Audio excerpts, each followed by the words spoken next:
What are the challenges for mid-size internet companies in surviving outside of the BAT ecosystem, and why do they embrace the BAT ecosystem?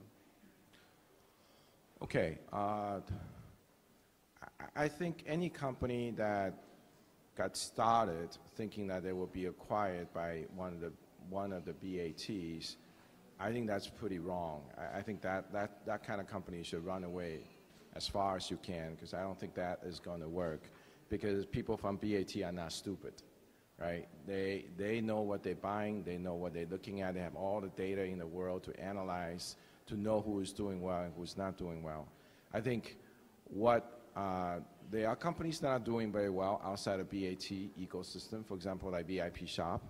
I think when VIP Shop came out, the biggest challenge that I faced when we went on the roadshow, seeing capital groups and so on, is what the hell, you know, everything you do, Taobao can do or Tmall can do, right? And in fact, I said, well, we sell things at a much lower price because we do flash sale. And then the guy flipped out saying, you see, same brand, lower price on Taobao, you know? And so, you know, the street was extremely skeptical when we went public, and the stock price had show for it. It actually fell below the IPO price. But fundamentally, why the stock came back and did a phenomenal run was because the two things. Going back to what I was saying, use case, okay? First thing is, although Taobao is huge, today is still huge by many, many times over VIP Shop, what is its sales is composed of 1 million other small shops. 1 million other small shops. No one shop is 10% or 1% of VIP Shop. So that's the pitfall of Taobao and Tmall, is that they are a nation of many, many ants, whereas consumers, they rather want a guarantee experience. Most of all, they want non-fake goods. They want branded 正品. They want branded real goods. And I think that's fundamentally is something that BAT, certainly not Alibaba, has been able to address to date. And so I think there are many companies that will come along that are doing things that, because of whatever reasons, that the current BAT of their legacies, they cannot address. Because I think the case with Alibaba, they could not address the market of VIP Shop was because they don't want to alienate their current existing merchants on their network. And they also don't want to go into the warehousing because they're a marketplace. They're very light. They can have huge margins. They don't have to worry about customer service and so on.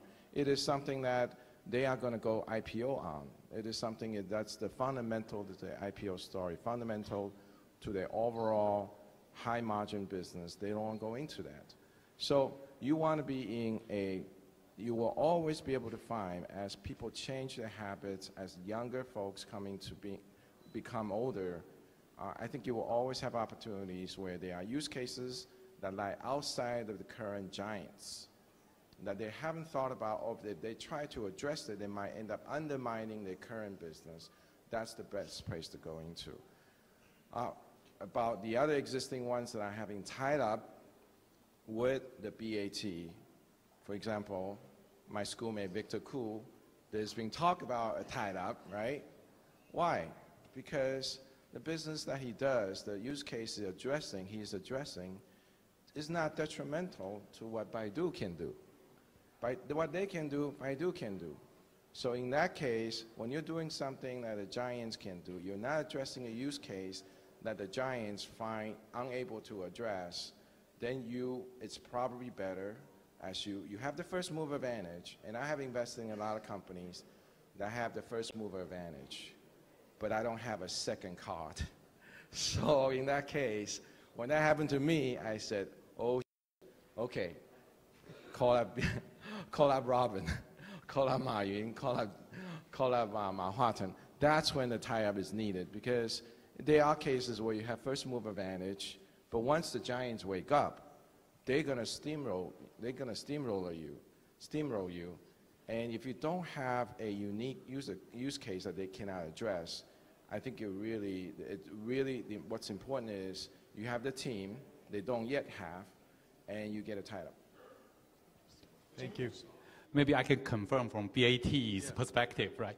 I think there are a lot of opportunities for mid-sized company and startups because BAT right now are all investing in each other's area. And one, we need to defend our own primary areas and business. And also, we are interested in the other two areas. So we understand it's not a war just among three of us. It's the ecosystem's war.